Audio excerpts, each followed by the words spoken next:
Respected Dharma Masters, fellow practitioners, and guests. In the last talk, we began to learn how to differentiate between what is perceived to be goodness, but is not, and what is often perceived to be badness, but is not. Without the wisdom to discern these differences, we may end up accumulating offenses instead of virtues. From the text. What is proper goodness and improper goodness? In the Ming Dynasty, there was a prime minister named Wan Yi Lu. When he grew old, he retired to his hometown, where he was widely loved and highly respected. Once, a drunken villager went to his home and proceeded to insult him. Mr. Lu was not angered by his words, but instead told his servant, "This man is drunk.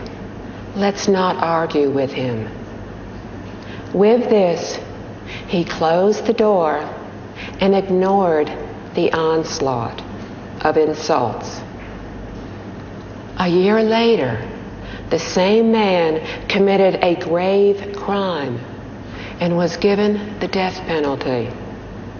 Upon hearing this, Mr. Lu said, with remorse, "If only I had taken him to the authorities for punishment that day, perhaps a little discipline could have prevented this. At the time, I was only thinking of being kind, and unknowingly encouraged an arrogant and malevolent personality. Now, he has been given the death penalty." This is an example of doing something bad while having good intentions. End quote. Although Mr. Lu had already retired from office, his virtuous conduct and great merit earned him respect from virtually everybody. When a drunken, disgruntled man came to his door and verbally abused him, Mr. Lu, who was very tolerant and patient, told his servant not to argue with the man, but to just close the door. He did not take the incident to heart. Later, he heard that the drunkard had committed a serious crime and was sentenced to death. Mr. Lu then felt intense remorse and believed that he had mishandled the situation when the drunkard had insulted him. Had he pressed charges and sent him to jail at that time, then he might have learned to discipline himself and avoided the deadly offense that he had committed. We see many examples of doing something bad while having good intentions. This is especially true for many of today's young parents. They unwittingly spoil their children, so when they grow up, they do not respect their parents and may even commit various crimes. Then, too late, the parents realize the serious mistake they have made. Children must be properly taught when they are young. The personality of the child becomes the character of the adult. If children are not disciplined when they are young, then it will be too late to do so when they have grown. They will undoubtedly rebel against their parents' every wish and become irritable at the slightest disagreement of opinions. In ancient China, a criminal sentence could be issued under the heading of parental rights. This meant that if a parent went to a judge and complained that the child had not fulfilled his or her filial duties, and he wished the child to be sentenced to death, the judge would do so immediately. Parental rights were given the highest consideration. This was why children were petrified of their parents, because if the parents were to file a complaint, there was no recourse. If the parent wished the child to go to jail for 3 years, the child went to jail for 3 years. Why? Because order of the parents was indisputable. No trial was necessary because everyone sided with the parents. After all, what parents do not love their children? If our parents did not love us, then we would be unable to survive in society. Parental rights existed through the 1940s, but was abolished soon after. With this kind of law, no child dared to not fulfill filial duties. They could not even ask for a lawyer, because with parental rights, no defense was allowed. However, this law did help people to practice filial piety. From the book. There is also an example of those who achieved goodness, although they had acted from improper intentions. Once, when a famine had struck a large area, people were stealing food in broad daylight. A rich family reported this to the authorities.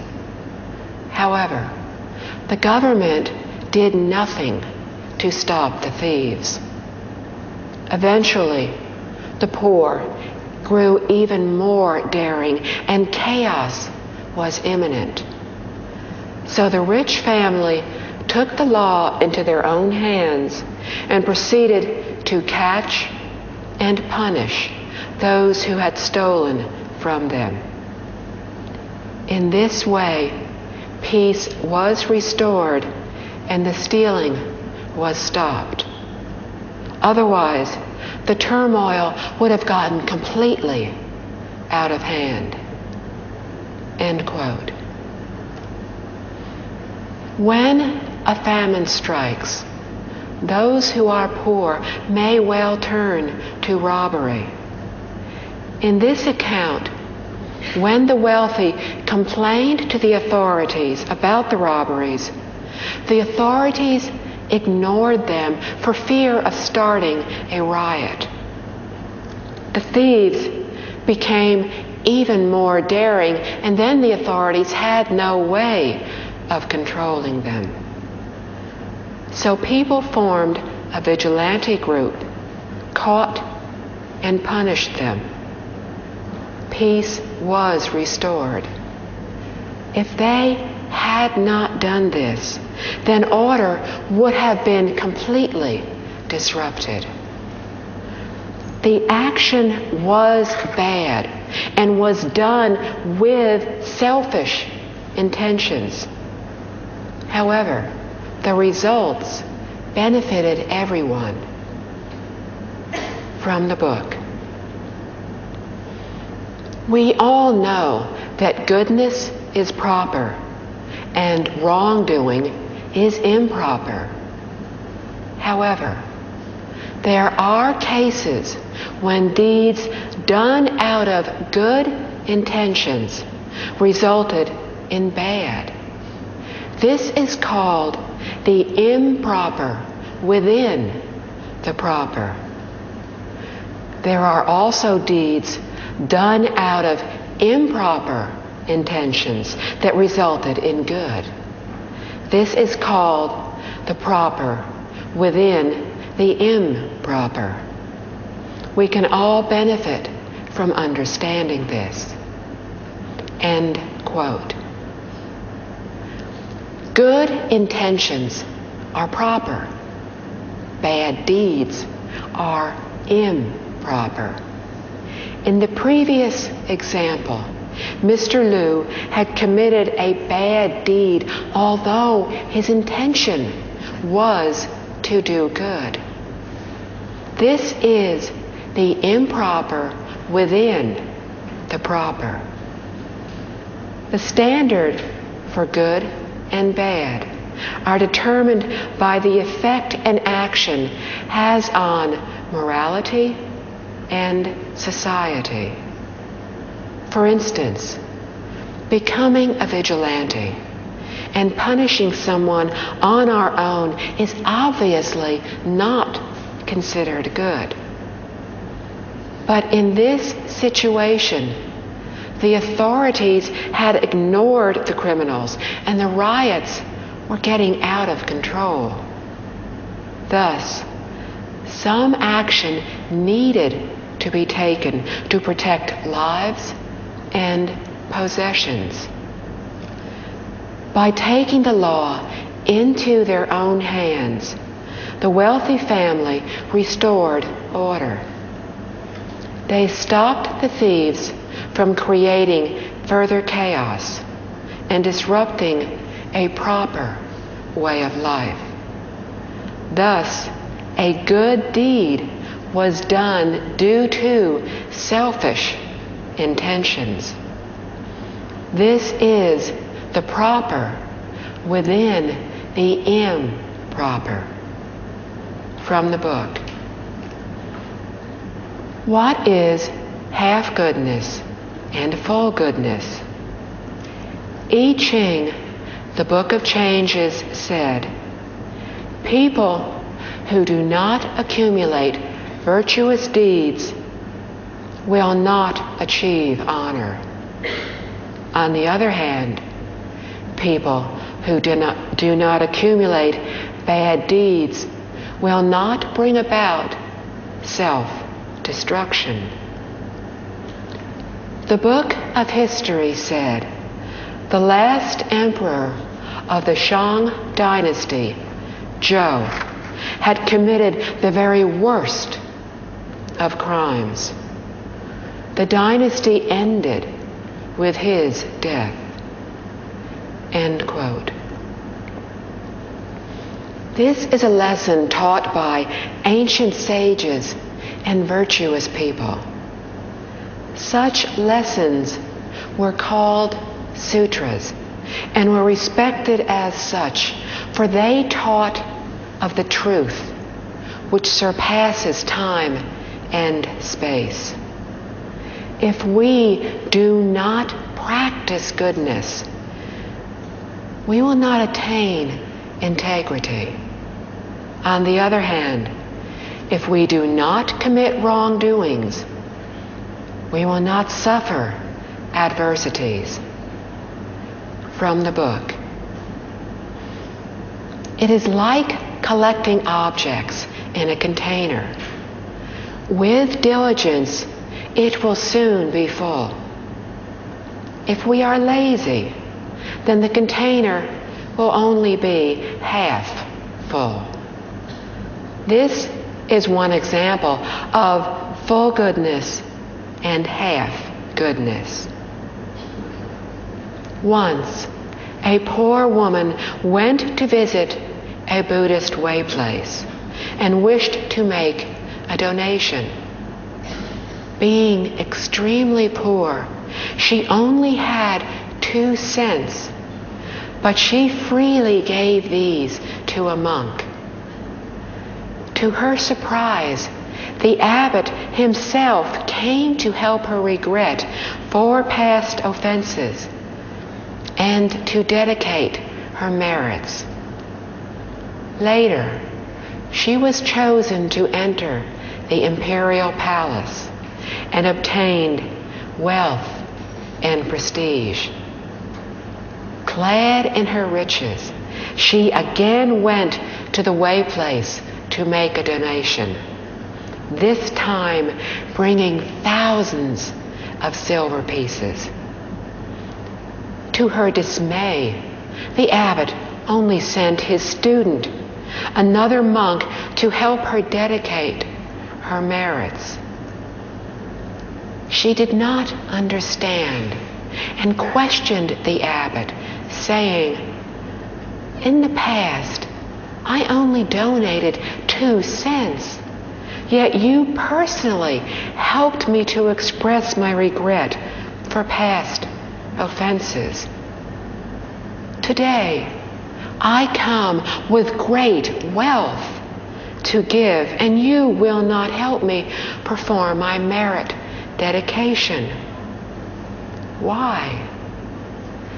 The abbot replied, "Although the amount of money you gave in the past was small, it came from a true and sincere heart. It was necessary for me to repay your sincerity by personally performing your dedications. Today, although your donation is much greater, the heart of giving is not quite as true and sincere as before. Therefore, it is fitting and sufficient that my student performs your dedications for you."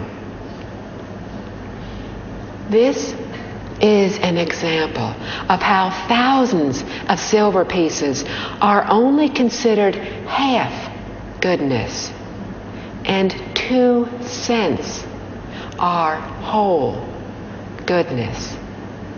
End quote. This analogy of a container is easy to understand. If we want to accumulate goodness, it will eventually become filled if we persist in our efforts. But if we are not persistent, the container will not become filled. This shows the importance of accumulating goodness. And most importantly, we must not accumulate wrongdoings, or we will destroy ourselves. This is a true account in Buddhist records. A laywoman wished to make an offering to a Buddhist way place, but she was so poor she only had 2 cents with her. Nonetheless, she donated them to the way place. Because of her sincerity, the abbot personally helped her to dedicate the merits from this good deed. Later, when she moved into the imperial palace and became wealthy, she returned to the way place with a small fortune. To her surprise, the abbot did not greet her personally and only asked one of his students to dedicate her merits for her. Confused, she asked why. This abbot had very high moral standards. In the past, people with high moral standards judged others by their sincerity regardless of the amount they donated. If people were truly sincere, then no matter how little they donated, the abbot would have personally performed their dedications. If not, the abbot was not obligated to do so. With a heart of sincerity, the donors nurtured good fortune by making offerings to the Buddha. With the heart of sincerity, they only had to donate a little to gain infinite benefits in return. However, in this example, the woman had become wealthy and prestigious, and her sincerity had been buried by her new manner of living. Therefore, by sending his student to greet her, the old abbot was actually trying to awaken her from her delusion. This was actually the greatest kindness and compassion. He was trying to show her where she had erred, in the hope that she would learn and change. When the woman had donated 2 cents on her initial visit, her return of good fortune was full and complete. But on her second visit, her return of good fortune was only half full and incomplete. When we are practicing to accumulate good fortune, it is important for us to realize that the determining factor is not the amount of money or the number of good deeds, but the heart of sincerity. As long as we do things with utmost sincerity and effort, then we will accomplish full and complete goodness. When we dedicate our merits, we do 3 things to show our heart of true sincerity. We think to ourselves, today, when I practice, I do the following. First, I dedicate my merits to returning to the state of reality. I wish to attain clarity of true mind, to uncover my original self-nature. Second, I dedicate my merits to awakening. I wish to awaken from my state of delusion and to understand the truth of the universe. Third, I dedicate my merits to all living beings. I wish that the Buddhas would help all to break through delusion and attain awakening, to leave suffering and gain happiness. I dedicate all merits for all others, not for myself. If this is truly our intention, then with this thought, we will be able to achieve full merits and virtues. But if there is the slightest thought for ourselves, for example, for fame or wealth, then we will not be able to gain anything in return, not even a half return. In fact, we will probably have incurred negative karma instead. From the book. Another example is Li Jun, an immortal of the Han Dynasty.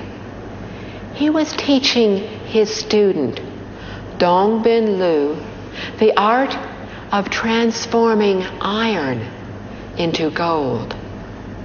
They would use this gold to help the poor.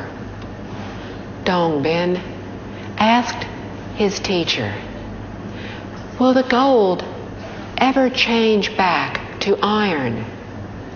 Li Zhong answered, "After 500 years, it will return to its original form." Dong Bin said, "In that case, I do not wish to learn this, for it will harm those who possess the gold 500 years from now." End quote. These are two of the 8 immortals who are highly respected by the Chinese. Li Jun offered to teach Dong Bin alchemy, the art of turning iron into gold.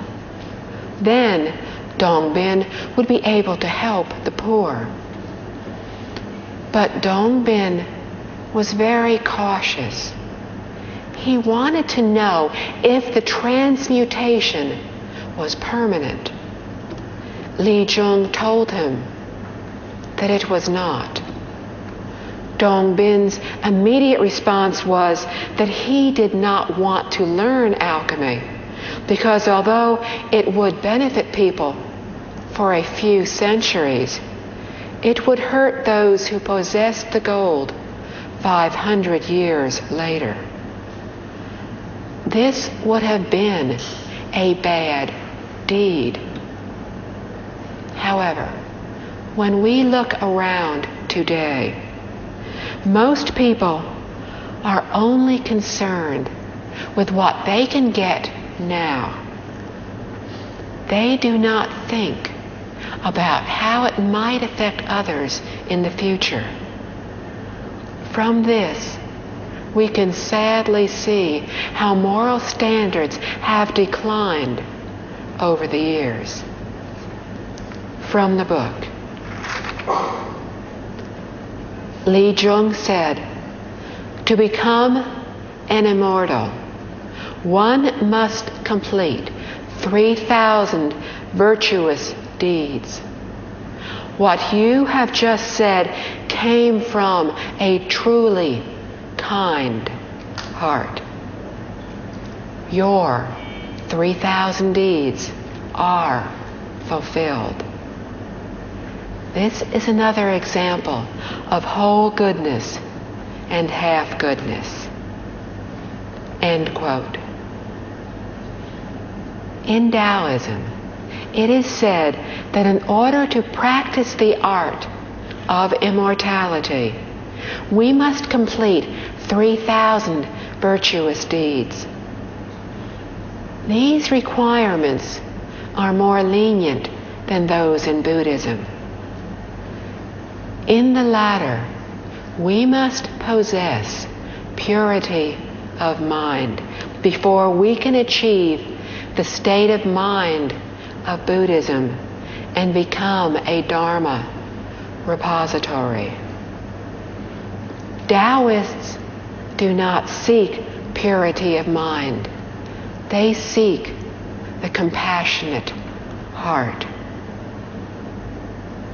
With this single thought, Dong Bin had instantly accomplished the 3,000 virtuous deeds required to practice immortality. His concern about not harming any sentient beings had actually surpassed 3,000 virtuous deeds. Thus, one single thought was sufficient to fulfill the entire requirement. This is similar to what Mr. Liao did in reducing the taxes on the farmers. That one kind thought alone fulfilled his vow of 10,000 kind deeds. This teaches us the benefits of practicing from our true heart. From the book. When we perform a good deed, it is best for us to not attach to how much we have done. If we practice in this manner, then all of our good deeds will reach fulfillment and success. If instead we always think of the deeds that we have performed, looking for a reward of some kind, then no matter how diligently we practice, even for an entire lifetime, our deeds will still be considered only half goodness. For example, when we donate money to the poor, we can practice what is called pure donation. In this type of giving, we do not dwell on the thought of I who is giving, on the importance of the object that was given, or on the one who has received. We are simply giving out of true sincerity and respect. When we practice pure donation, 1 pound of rice can bring infinite good fortune, and the merit from giving 1 cent can wipe away the transgressions of 1,000 eons. However, if we always keep in mind the good that we have done and expect rewards for our actions, then even a donation of 200,000 gold pieces would not bring us the reward of full good fortune. This is another way of explaining whole goodness and half goodness. End quote. If we have tried our best, then we will achieve full goodness. If we still have reservations and have not done all that we can, then we have only achieved half goodness. Therefore, when we accumulate good deeds, we need to do so with complete sincerity. Most people in this world do not realize this true reality, and consequently, they doubt what the Buddha taught. This doubt is one of the 5 poisons of greed, anger, ignorance, arrogance, and doubt.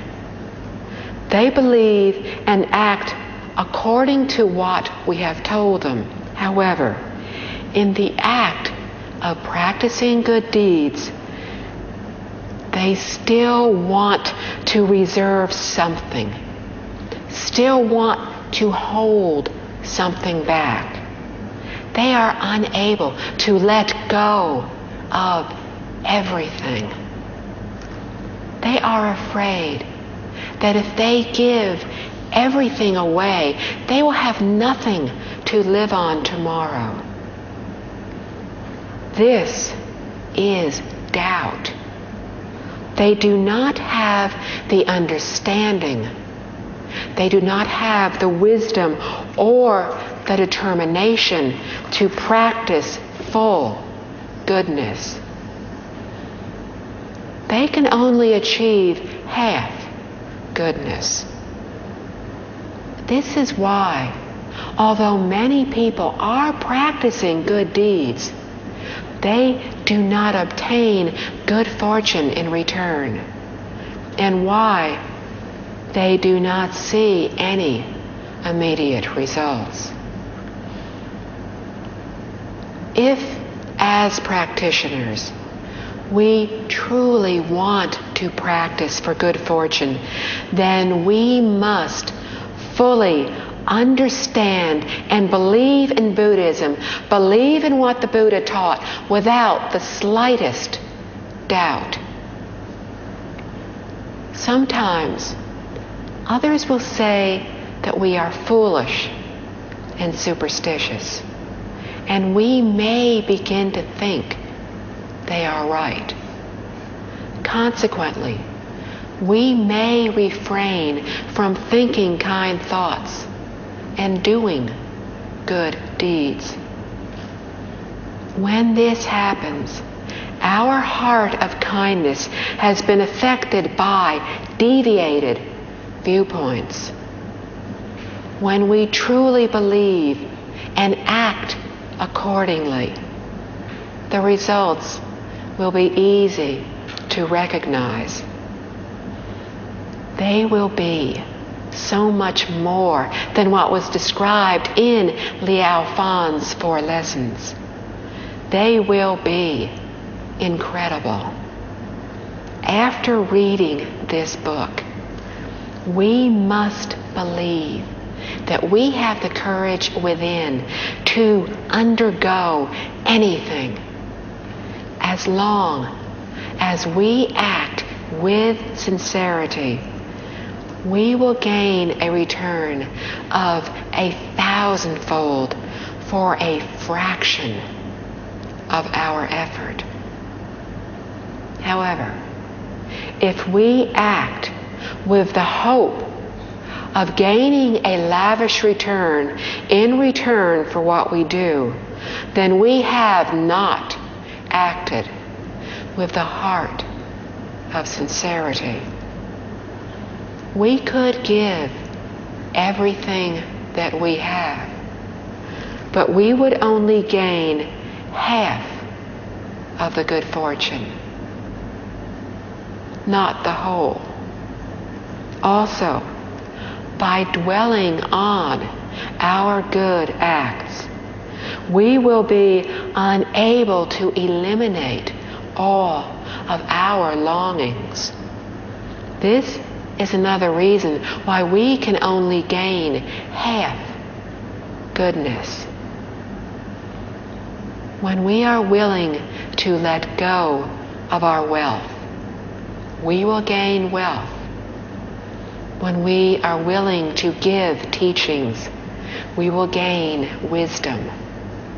When we give fearlessness, we will gain longevity and healthy lives.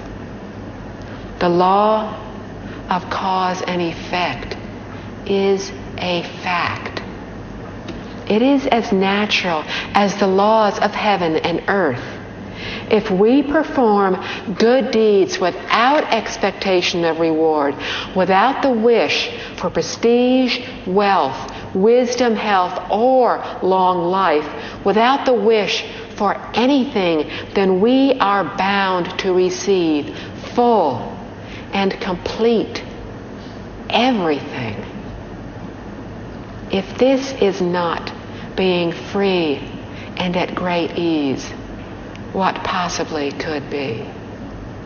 Of course, we will still gain something if we perform good deeds as we seek.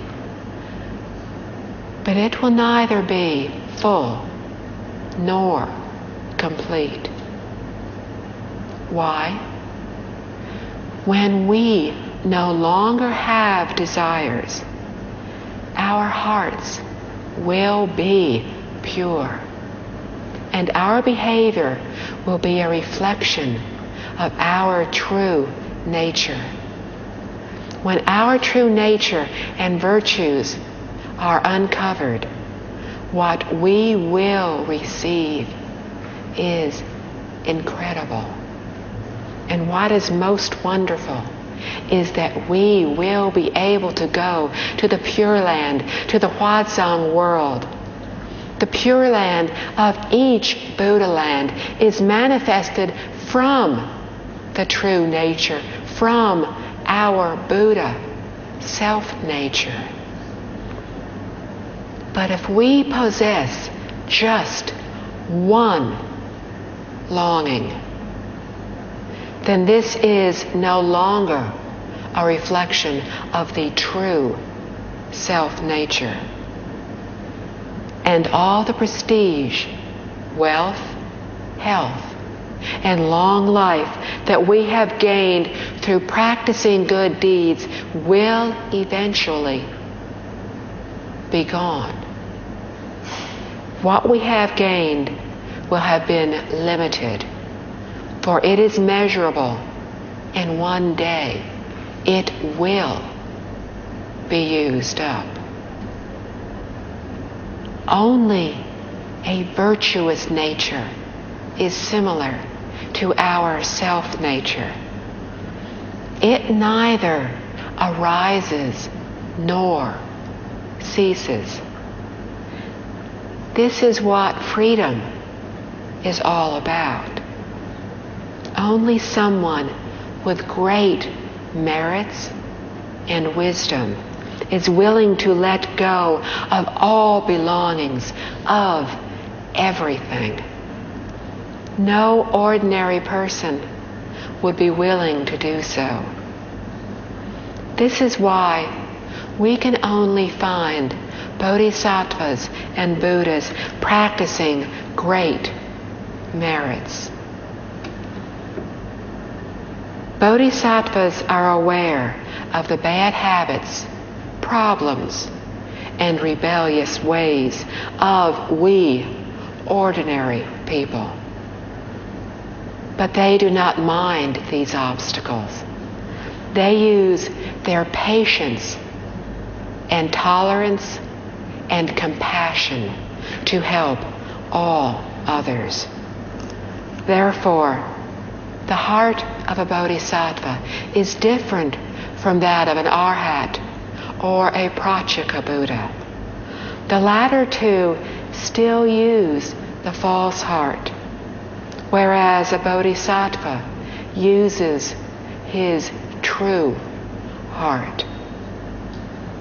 We seek wealth and prestige, not realizing that these do not have to be sought because they are already within our true nature. In our practice, we are trying to uncover this true nature and the abilities that lie within it. Therefore, one of our goals as Buddhists is to return to reality, to uncover our self-nature, our original wisdom, our original Buddha nature. This self-nature already possesses everything. There is no need to seek outside. Seek only within. The self-nature has infinite wisdom and abilities that are inexhaustible. Everyone has this self-nature. We just do not yet realize it. Until we do so, we can rely upon the Buddha to teach us how to develop it. This is why the benevolence shown to us by the Buddhas is so extraordinary. This is the true reality behind all the reasonings. As long as we are sincere in our every good deed, then it is true that freely giving 1 pound of rice can bring infinite good fortune because it fulfills the integrity of the self-nature. And the good fortune from freely offering 1 cent to the Buddha, the Dharma, and the Sangha can wipe away the transgressions of thousands of eons. The Surangama Sutra tells us that during the Dharma ending age, the number of deviated teachings will be as numerous as the grains of sand in the Ganges River. They may appear to be teachings of the Buddha, but actually they are those of demons. Since this is the case, where should we go when we want to plant the seeds of good fortune and to practice virtuous deeds? What if the way place we choose to go to is run by people with deviated thoughts? Then, not only might we not plant the seeds for good fortune, but might we not also unknowingly commit bad deeds? Remember that Buddhism is a teaching of practicing within. If our intention is to go to a way place and pay our respects to the Buddha, then the Buddha will become Buddha Amitabha or Buddha Shakyamuni according to what our heart is giving rise to. If the heart is true, sincere, and honest, then even if we went to a way place run by demons, the Buddha would be true. However, if the heart were improper to begin with, then even if we are practicing at a proper way place, we would still be corresponding with demons. This is not to say that there are no good way places to practice during the Dharma ending age. The real way place is within our heart. The Vimalakirti Sutra tells us that a sincere heart is the way place. A pure heart is the way place. A compassionate heart is the way place. A way place is within our hearts. When our mind is on the path to enlightenment, then no matter where we are, there will always be a way place. As long as our hearts are proper, then no matter where we go, there will always be proper teachings. This is what we mean when we say the environment changes according to our minds. It is the mind within that changes the environment that surrounds us.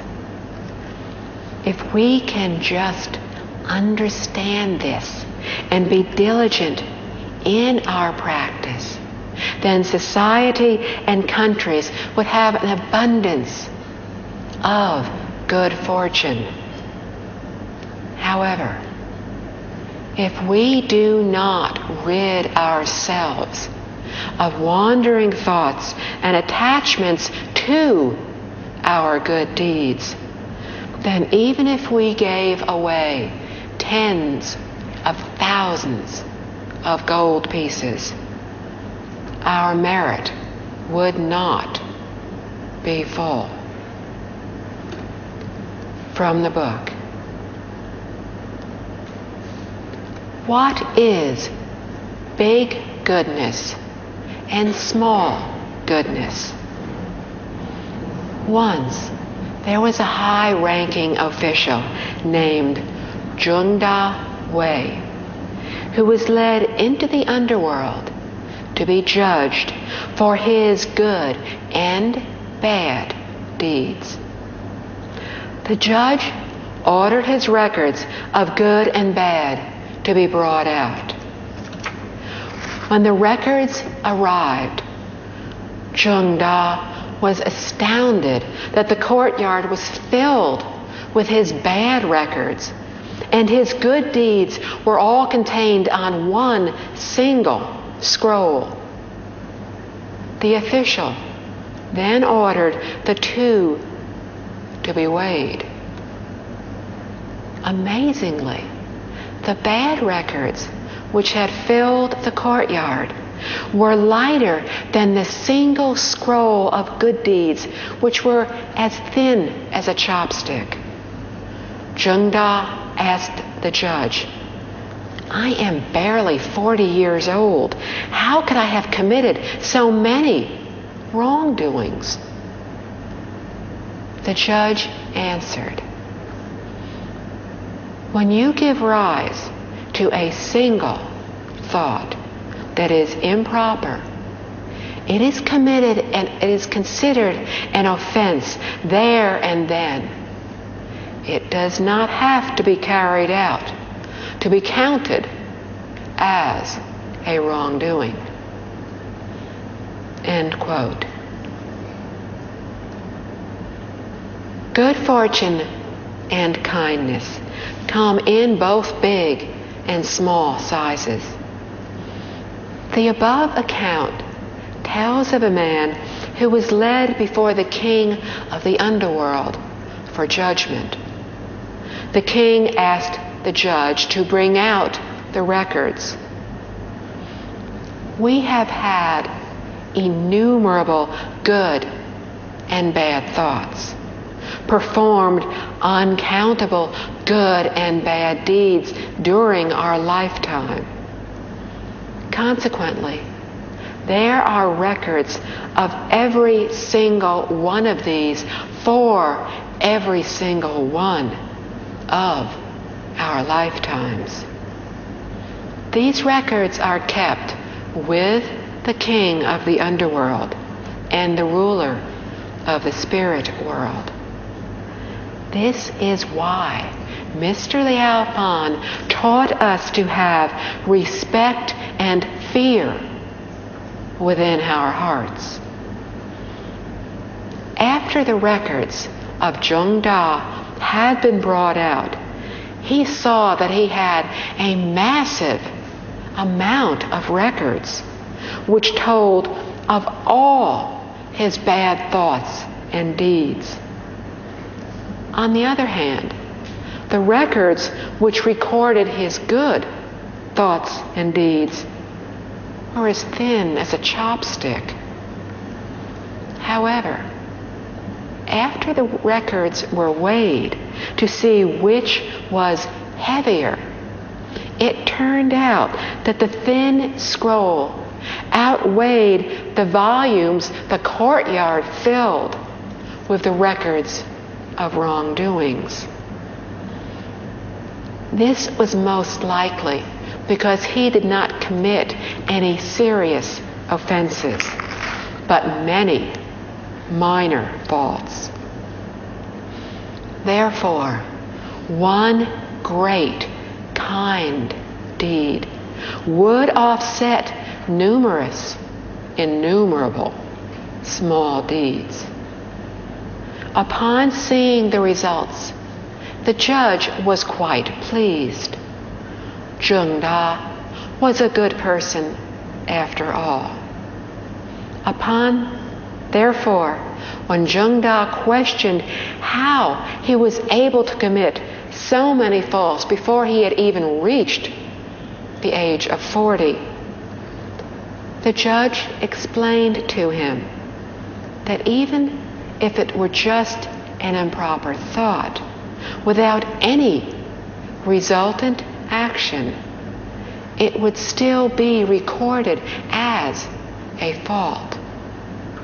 Luckily, Zheng Da had one great deed which outweighed all his minor faults.